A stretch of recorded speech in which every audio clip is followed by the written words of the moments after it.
Welcome back. Now we will resume our spinner adapter.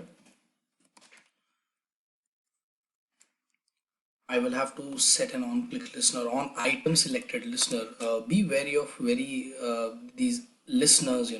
We cannot use any other listener here until unless we know how to handle it, because right now we are going to select something when the drop down comes down, right? So we have to use the right listener. Here I'm going to use set on item selected listener and then new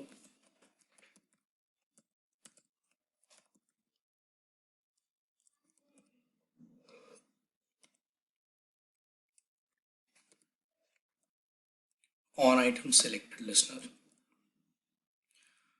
It will tell me that I need to implement methods. I implement them. Great. And now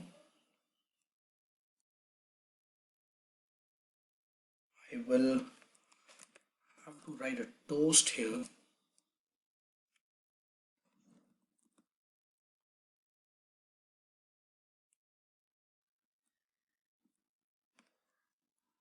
Here I will write versions.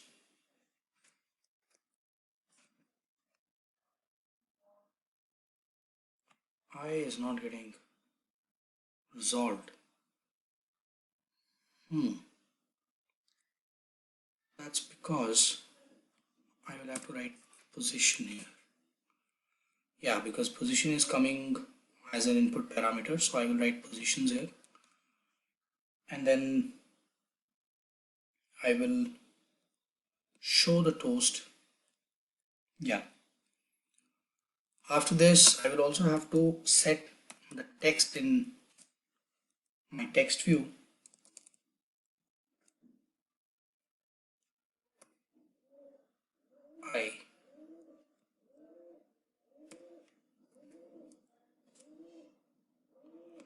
One thing which I want to bring notice here is that I will have to increase the size of the increase position by 1, because it's an array, it starts with 0, right? So for us, we call the first thing as number 1, but the array will call it as number 0, so we'll have to increase it by 1, right? So what I will do is I will create an integer here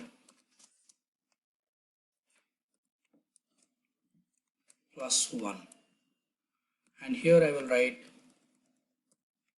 x.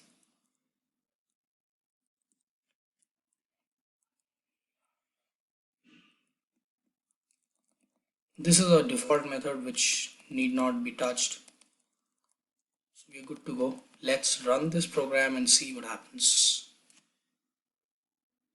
So I ran this application on my emulator and this is what we get to see. Donut, yes, donut and position number 3. Yeah, this is fine because 1, 2 and 3. Froyo would be 5. Yes, this is 5. So this is working fine. Now you can proceed forward and make other changes to this program and see what all can you do with this drop down. The reason why I generally prefer putting a toast in my applications is because it basically tells you that you have been able to reach this point wherein you can now start handling these inputs, right? So if you were able to generate a toast here, that means now you can make use of the position, the ID, and so basically I made use of position, right? You can also let's say your requirement is that you want to display this image here, right? A lot of good apps, they have this such drop downs wherein whatever user selects in a drop down gets displayed below, right? So what will you do in that case? What you will have to do is in your main layout, create a image view here and set image resource. Use the method set image resource. You refer to that image view as any variable. Let's say we call it iv1 dot set image resource, and because you have the position, you know which exactly the position has been clicked, and then accordingly you can display that image. If you remember, we did this similar thing in our restaurants app also, right? So basically, if you keep on following this series, you will be able to explore various options that you have as a developer. I'm sure if you're programming or if you're coding to learn Android programming to work on your customers or clients applications, no application is going to be like any other application, right? So it's better to go through the entire series, and as you go forward, you will start getting handy how to make use of different things in Android.